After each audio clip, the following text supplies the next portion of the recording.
سبحان اللہ کہا، پھر اس کی سبحان اللہ پر کتنی سبحان اللہ۔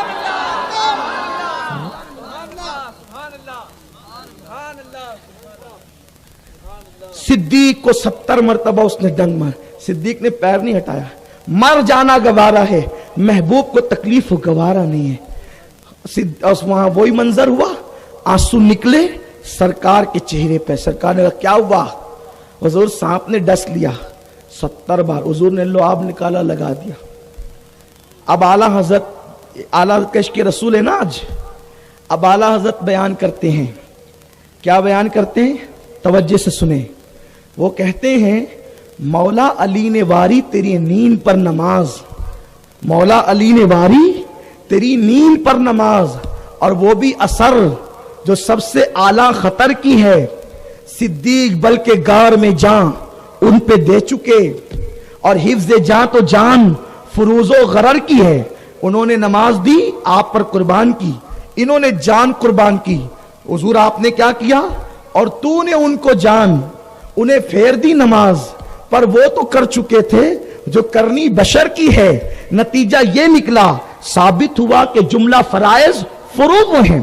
فروع مطلب ایک ہوتا ہے جسم، اس کو کہتے ہیں اصل، اور ایک ہوتا ہے سایہ، اس کو کہتے ہیں فرع۔ ایک ہوتا ہے پیڑ، اس کو کہتے ہیں اصل، ایک ہوتا ہے پھل، اس کو کہتے ہیں فرع، ایک ہوتا ہے دودھ، اس کو کہتے ہیں اصل، اور اس پر ہوتی ہے بالائی جس کو آپ ملائی کہتے ہیں، اس کو کہتے ہیں فرع۔ ایک ہوتا ہے باپ جس کو کہتے ہیں اصل، ایک ہوتا ہے بیٹا جس کو کہتے ہیں فرع، ایک ہوتا ہے پودا جس کو کہتے ہیں اصل، دوسری ہوتی ہے اس کی ڈالیاں، اس کو کہتے ہیں فرع۔ اب آپ بتائیں، جب تک کہ پودا نہ ہو ڈالی ہو سکتی ہے، جب تک باپ نہ ہو بیٹا، حلالی بیٹا باپ نہ ہو تو ہو سکتا ہے؟ نہیں ہو سکتا۔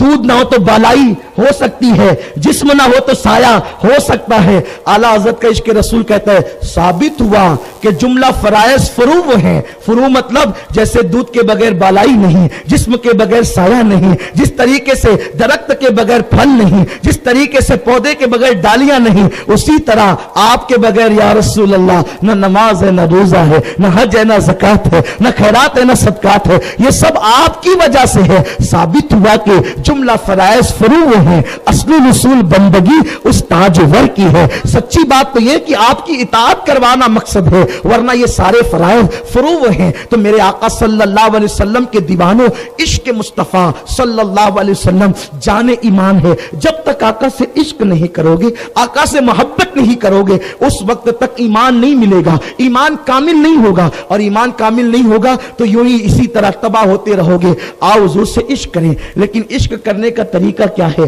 آقا پر فدا ہو جائیں، ان کا ذکر کریں، ان کی نعتیں سنیں، ان کے فرامین پہ عمل کریں۔ آئیے بس جاتے جاتے اعلیٰ حضرت کا عشق رسول کیا تھا، توجہ سے سنیں۔ امام اہل سنت اعلیٰ حضرت کے یہاں ایک صاحبزادے کی ولادت ہوئی، بیٹے کی۔ پہلے بیٹے کا نام انہوں نے محمد رکھا، عرف کے لیے ان کو حامد رضا کہتے تھے۔ اعلیٰ حضرت کو جو اعلیٰ حضرت جس نے بنایا نا، ان کے عشق رسول نے بنایا، اور ان کے عشق رسول کی گواہی ان کے دوستوں کے ساتھ ان کے دشمن بھی دیتے تھے۔ غیروں نے بھی کہا وہ بہت بڑے عاشق رسول تھے۔ وہ سوتے بھی تھے نا تو اس شان سے کہ جسم کو محمد کا نظام دیتے تھے، یعنی اس طرح کے جسم محمد کی شکل میں مڑ جائے۔ وہ اٹھتے بیٹھتے حضور کا ذکر کرتے تھے، سرکار کی نعتیں پڑھتے تھے، سرکار کی نعتیں لکھتے تھے، بے وضو کبھی حضور کا نام نہیں لیا، لوگوں کے دل میں حضور کی عظمت پیدا کی، سرکار کی بزرگی پیدا کی۔ اور یاد رکھنا، جس کے دل میں جتنا عشق رسول ہوگا، کچھ لوگ یہ بھی کہتے ہیں، علم غیب کا انکار کرتے پھر کہتے ہیں ہم عاشق رسول نہیں، میلاد منانے پہ لڑتے ہیں، کہتے ہیں ہم عاشق رسول نہیں۔ عاشق رسول جو ہوتا ہے، جتنا بڑا عاشق رسول ہوگا اتنا بڑا تعظیم رسول بھی کرے گا۔ حیرت کی بات ہے کہ جب آپ کسی مولوی کا نام لیتے ہو تو 4 سطر کے بعد آتا ہے نام، اور نبی کا نام لیتے ہو تو لوگ کہتے ہیں محمد صلی اللہ علیہ وسلم، آپ صلی اللہ علیہ وسلم۔ اس طریقے سے کوئی عشق ہوتا ہے؟ اور عشق اندھا کر دیتا ہے، عشق کو بہرا کر دیتا ہے، عشق کو گونگا کر دیتا ہے۔ کیا مطلب؟ جس کو عشق ہو جائے نا، وہ محبوب کے عیب دیکھنے سے اندھا ہوتا ہے، جس کو عشق ہو جائے وہ محبوب کے عیب سننے سے کان کو بہرا کر لیتا ہے، جس کو عشق ہو جائے وہ محبوب کے خلاف بولنے سے گونگا ہو جاتا ہے۔ محبوب میں عیب ہو تو عشق ہونے کے بعد آدمی گونگا ہو جاتا ہے، اور جس محبوب کو اللہ نے بے عیب پیدا کیا ہو لوگ اس میں عیب ڈھونڈتے ہیں۔ میں کہتا ہوں کہ دوسروں سے ہمارا اختلاف کیا ہے؟ لوگ کہتے ہیں امین القادری بہت سخت بولتا ہے، بہت سخت بولتا ہے۔ میں کہتا ہوں کبھی آپ ہماری بات تو سنو۔ ہم جن لوگوں کی مخالفت میں تقریریں کرتے ہیں ان سے ہمارا اختلاف کیا ہے؟ میں نے کب کہا میرے باپ کو مانو؟ میں نے کب کہا مجھے مانو؟